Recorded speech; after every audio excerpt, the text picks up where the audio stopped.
before we start, we do want to say, in case of an emergency, to exit the same way that you came in. That is the most important thing we have to say. And as a reminder, turn off your Wi-Fi before we start. We are live streaming this. Good afternoon, everyone. We're pleased to welcome you to our 2025 Mexico Showcase.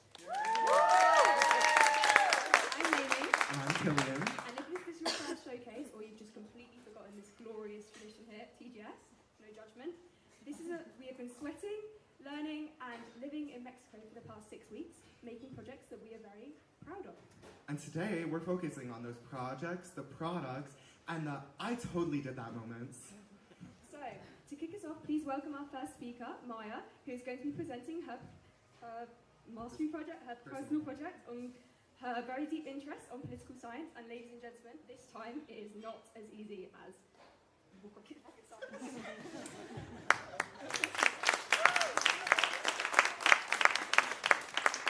Okay, hello everybody. How is everyone doing today? I am sorry if this presentation is not perfect. I only found out about that I was going to do this about 5 minutes ago, and that is not a joke. So we will go with it. So, thank you so much. So I'm actually going to present a personal project. A lot of personal projects are based in the country that we're doing. However, I did a personal project that is kind of based globally.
integrated into the cultures, and I really, really, really like it. That is why I made it my mission to learn this song this term on the piano and analyze it musically, historically, and how colonialism can be seen in stuff other than wars or other than statistics. But it can be seen in stuff like music, culture, the way we talk, the way we dress. So the first thing I looked at was the historical background of the song. So the song was composed in 1882 in Spain. And if you look at the song from the analyzing perspective, you would see that it has many Spanish characteristics. First of all, the name of the song, Cielito Lindo, which is a very Spanish term used mostly in poetic languages and romance types of arts or literary pieces. Other than that, the beginning of the song starts with La Sierra Morena, which is mountain in Spain that is very famous and known for its spirituality in that culture, in those indigenous groups. And the song talks about how the love for nature, and which also links to the cosmovision in Mexico, but at the same time it stems from Spanish indigenous cultures, and it shows how after the Spanish colonization, it was stemmed and incorporated into Mexican cultures, even in indigenous groups. And then I looked at it from a musical perspective. I learned the song on the piano. I took piano lessons here in Oaxaca to learn that song from a Mexican teacher. And I learned that it also, when you look at the music, it also has many European characteristics, even within the music. So the repetition of sections, the chords that sound very, very European, especially on the piano, like they're very clear, you can hear them like exactly as they are. There is very, like it's written in a waltz style that is very specific to European and Spanish cultures. And then finally, I wanted to talk about how colonialism not only affects like the country itself, but also affects deep within the people. Like for example, Cielito Lindo is a very famous song in Mexico, but no one looks at it from a colonial perspective. No one looks, what does this mean? Where does this come from? And when I looked at this song, it did not only show me the resistance and the cultural blending of the Mexican people, but it also showed me how colonialism, even if it's gone, even if the country or the people are liberated, still has effects on the people there. And even though you have seen me multiple times talk about how colonialism affects people, I still want to appreciate this song and appreciate the Mexican culture and the people who welcomed me in Oaxaca. That is why I wanted to play this song for you on the piano.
Wow, thank you, Salma. You really struck the right chords with all of us. Next up, we have, wait, Wasn't this your module, Mamie? Yeah, and what about it? You know what? It's whatever. Welcome, Module 1, Semillas de Saberes, who were learning about ethnobotany this term and have really grown. This module studied traditional plant medicine in Oaxaca. So please welcome to the stage Aston and Noah, who are going to be showing you a bit of what they've been planting this term. Oh my God.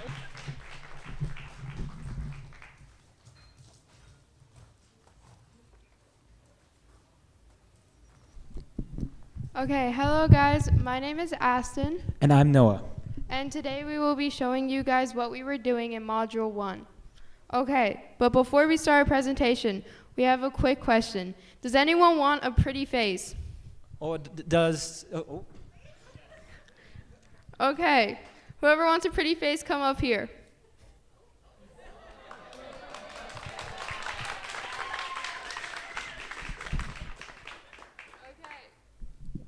So what I'm going to do is I'm going to put a face mask I made during my module. It has aloe vera, it has charcoal, and it has lavender, and it minimizes your pores and makes you all pretty, okay? Awesome. Okay. I can't open it, please help me. Oh, that was way too easy for you. I think it's the gloves they have for gripping. Okay, we're going to put this on your face and you're going to wait 10 minutes. Got it? And then you're going to wash it off. Awesome. Okay, we're going to put some right here. Guys, science back this up, okay? It works, I swear. Even Heidi loved it. Okay, perfect. Now wait 10 minutes and come back and tell us how you feel, okay? Awesome. Sounds good. Yeah. Yes, and does someone have any burns or cuts? Oh, if no one has it, that's fine. Oh, Finn, can you please come up to the stage? Hey.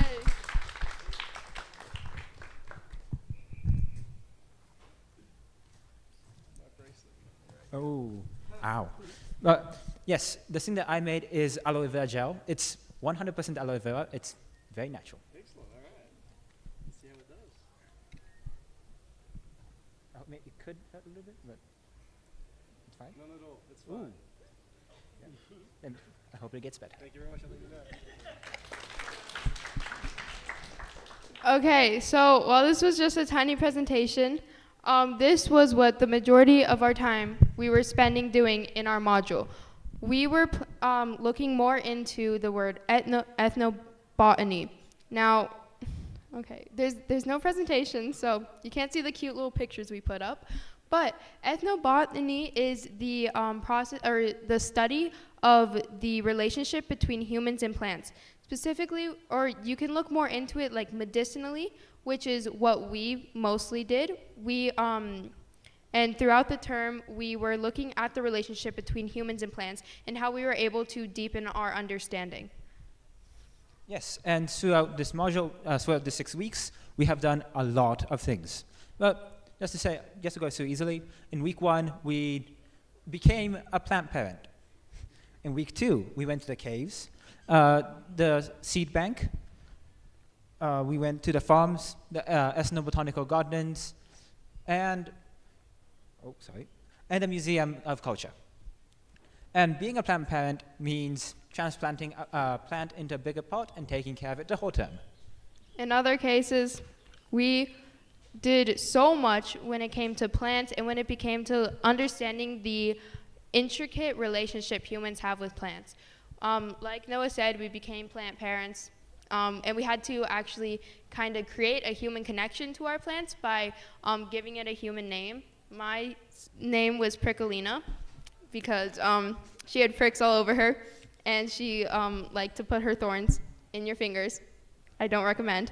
But we were able to gain a deeper understanding and relationship with plants over this 6 weeks.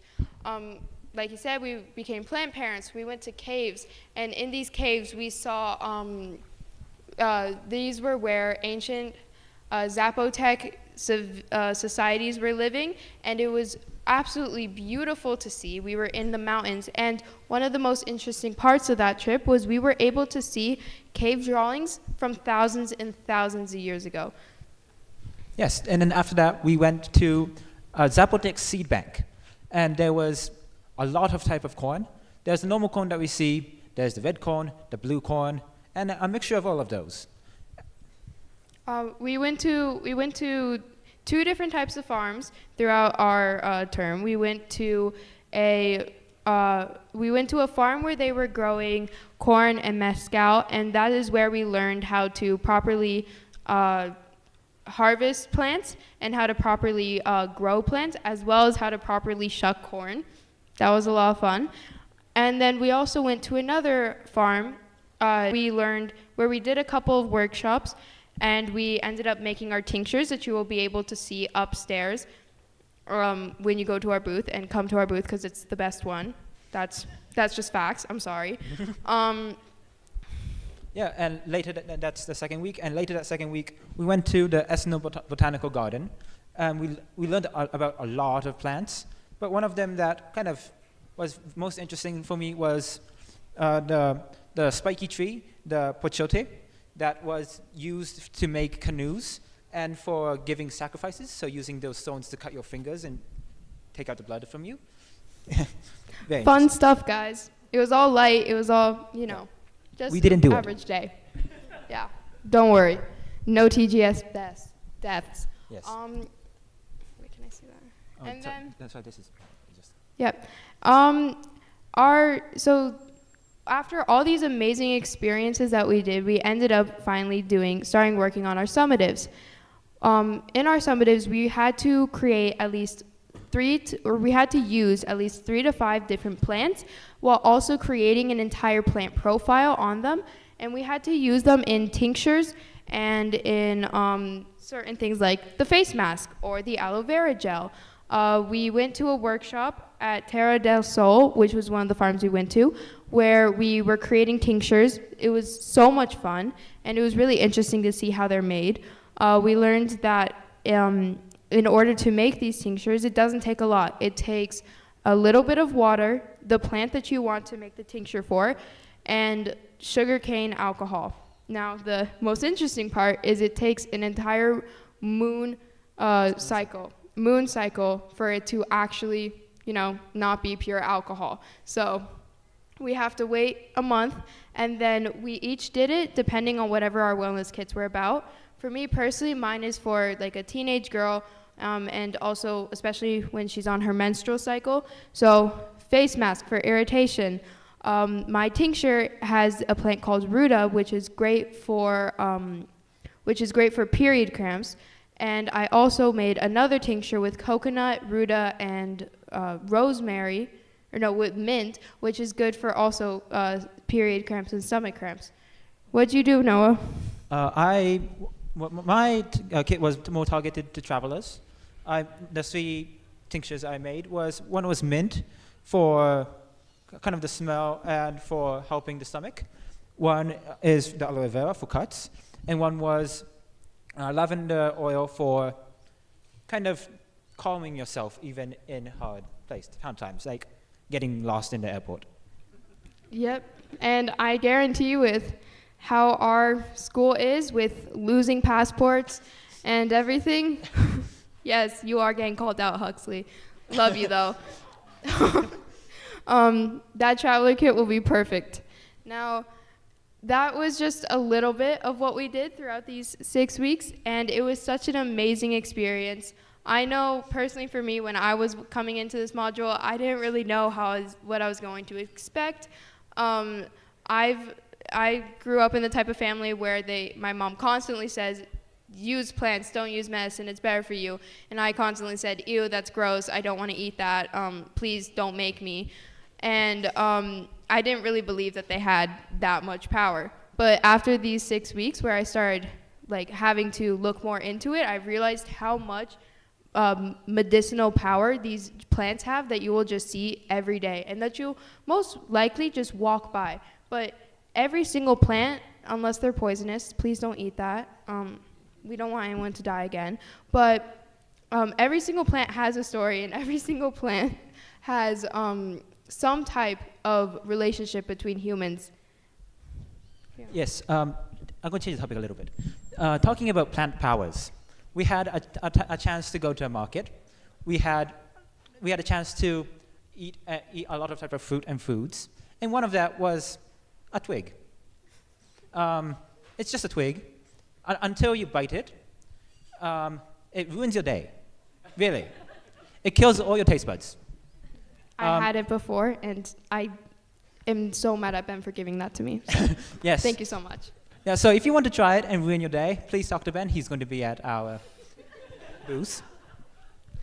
Okay, that was what our module did. Thank you so much for listening. Thank you. Come to our booth. It's the best one.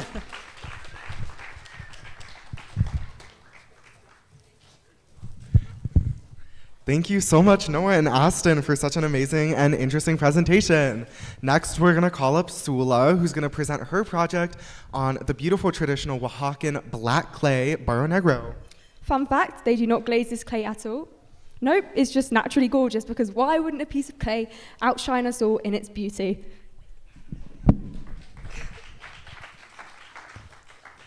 All right, hi guys. Noah, I could use some of your lavender oil right now. Okay, you stole my fun fact about Barro Negro. Thanks a lot for that. But yeah, I'm Sula, I'm an 11th grader, and this is actually my first personal project while at TGS. So bear with me with this. All right. So my project is on the traditional practice of Barro Negro pottery. And Barro Negro directly translates to black clay. Barro being clay and negro being black. And it is actually a traditional practice that has been happening in Oaxaca only for 2,500 years. And it originated with the Zapotec people. And we've heard a little bit about the Zapotec from other projects so far today, but I'm gonna go into their history just a little bit. So the Zapotec people are the people who have been in the Oaxaca area for a very long time. They have an amazing ancient civilization here called Monte Alban, and they are kind of the major civilization that predated the Aztec people. And they started mining barro negro, the black clay, from the mountains they lived in when they created Monte Alban. So this barro negro practice actually predates Monte Alban. It is pre-Monte Alban era. And barro negro has actually been used to trace where the Zapotec people conquered other smaller civilizations, because they've excavated these little pieces of the barro negro, and since it is found only in Oaxaca, they've known, oh, this is where the Zapotec were. So it has been used to trace history. So, sorry, I just think that's really cool. I'm a little bit of a pottery nerd, so I'm really excited about this. The other thing, as our MCs mentioned, about barro negro is that it is black on its own. And so that might not sound super special, because we can get pieces of black pottery anywhere, right? You can go to the supermarket, get a black mug. But the thing about this, like I mentioned, it's been going on for 2,500 years, and because of that, it predates the Spanish colonization of the area, and actually glazing. So this clay is black without any glaze at all. Traditionally, when it's fired, it fires this sort of grayish color. But Doña Rosa, in like the early 1900s, actually found out that if you take a quartz crystal and right before you fire a piece of barro negro, you rub the quartz crystal along the side of the piece and you fire it. I don't know how she found this out, but it will fire completely black and very shiny, and that is what you see a lot of in Oaxaca today.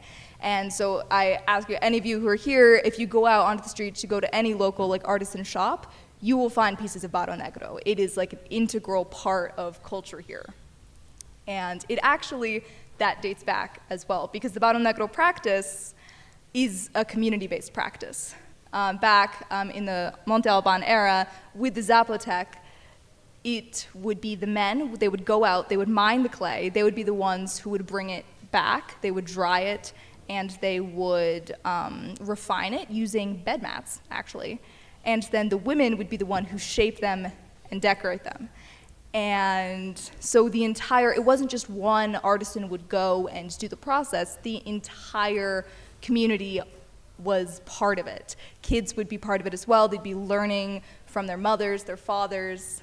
This really is a community-based practice, and that is what makes Barro Negro so special today in Oaxaca, because it is still a representation of community and culture, because this practice, it still happens. I went and I visited a Barro Negro studio for part of my personal project, and they still make the pieces the exact same way, with a traditional Zapotec wheel, which are amazingly complicated to use.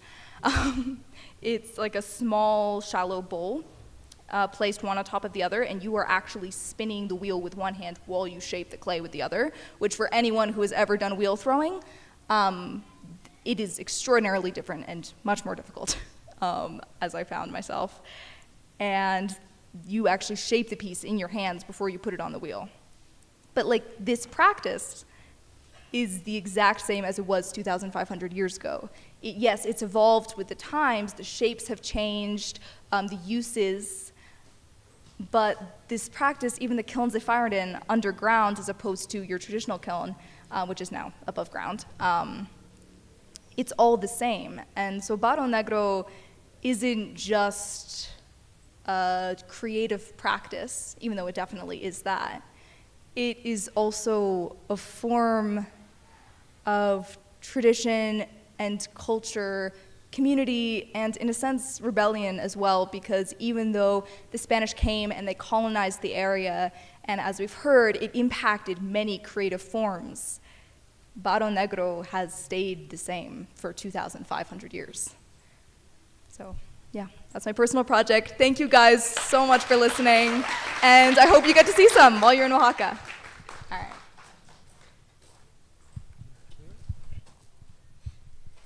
Well, thank you, Sula. Clay is really out here outdoing us all.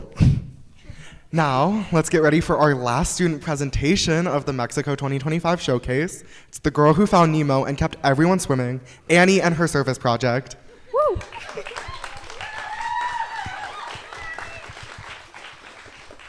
Hey. Hi, I'm Annie. Did you know that in Vietnam, 2,000 children drown annually, which is 5 kids a day? And it is the leading cause of death for kids under the age of 15. This is the issue I identified in my community. And welcome to service learning at TGS. This is my project, Just Keep Swimming. So at TGS, we have service learning projects where our aim is to give back to our community by identifying and filling in a gap. And to me, it meant to perform an act that contributed to my community by filling in a gap to benefit somebody. And which led me to my driving question of how I could reduce drowning risks in my area through swim education. So behind my project, I grew up in central Vietnam on the beach, which sounds great because you're at the beach during hot weather, but also meant that growing up, I was exposed to a lot of drownings from really young kids to older fishermen.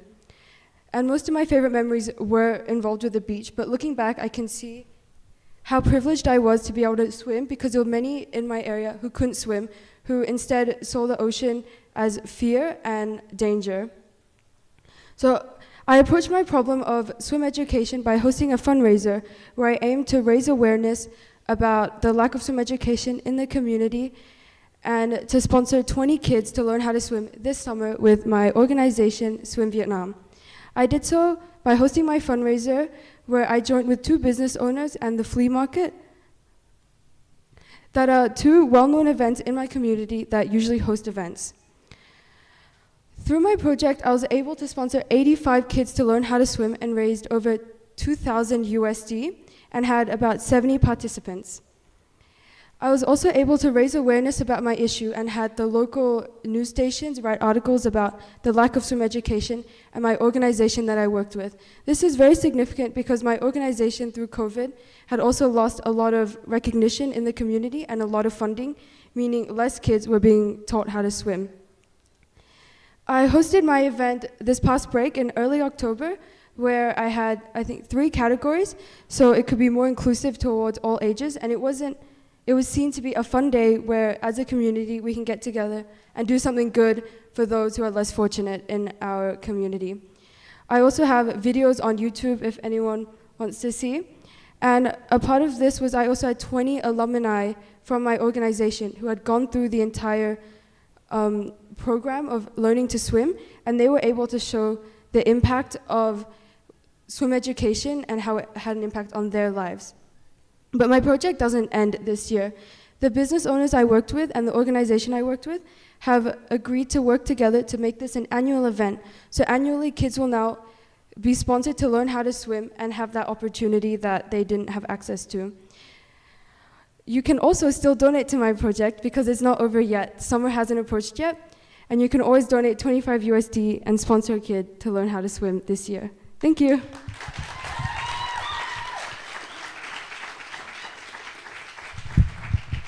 Thank you, Annie, for such a fantastic project to end on. I think that brings us to the end of our showcase. Thank you for being such fabulous audiences to not only us, but to the presenters. And we're going to hand over to our amazing Principal Jen to say a last few words to wrap up.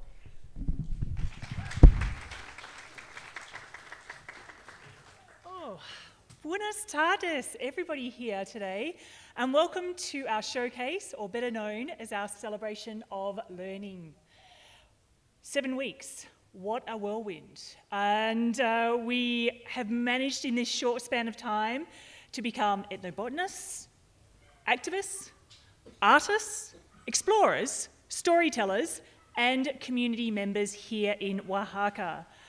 For the module I'm looking at Shasta now and Heidi. You have taken our young people here on a journey with their exploring everything around that relationship with people and plants. Tasted flowers, thank you, Ben, for the bark. You've smelled your way through markets and discovered that plants have stories as rich as the people who use them. To Kelsey, where is Kelsey? Hiding somewhere up there. And Sila, thank you for taking our young people on a journey with the unit in Artivismo. You've explored resistance, activism, storytelling, and the work that we will see on today on display reminds us that creativity can be a voice for not only resistance, but also for understanding and justice. Thank you to all of the personal projects today. I will shorten this talk. I will let you explore them on your own. But huge thank you finally to all of the adventures that have happened beyond our classrooms and the people that have allowed those to happen. So we've visited waterfalls, Zapotec sites, we've eaten tamales and tacos. We've danced in the Dia de los Muertos. And yes, we've welcomed the theatrical brilliance of the luchadors. I am just looking at no one here. Kenzo, where are you? Thank you, Kenzo. Thank you. All of our partners. I can see Carlos in the back and your amazing team there at Coyotes Adventures. Thank you. To the staff at UNAM who have opened their doors and welcomed us into their classrooms. To the staff at City Centro, endless breakfast and meals and tidy rooms, a huge thank you. Students and staff, parents that have joined us. But students, thank you for your energy, your questions, your laughter. Your willingness to dive into all of these experiences with open hearts. You are all rather fabulous. Enjoy our showcase today. Thank you to everyone, all of the partnerships, and thank you to all the parents. I keep looking out. There's so many of you here today. Parents for being able to join us as well. Let's go and celebrate Showcase Oaxaca 2025. Thank you, everybody.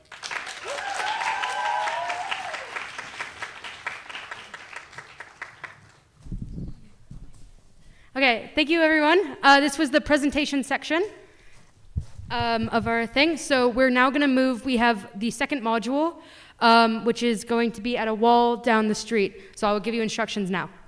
Muchas gracias, este fue el final de la primera parte y ahora vamos a ver una segunda parte del siguiente módulo para lo cual los voy a invitar a salir a la calle en un momento y les voy a decir dónde. The wall is just down the street, so we're all going to get up and move over there.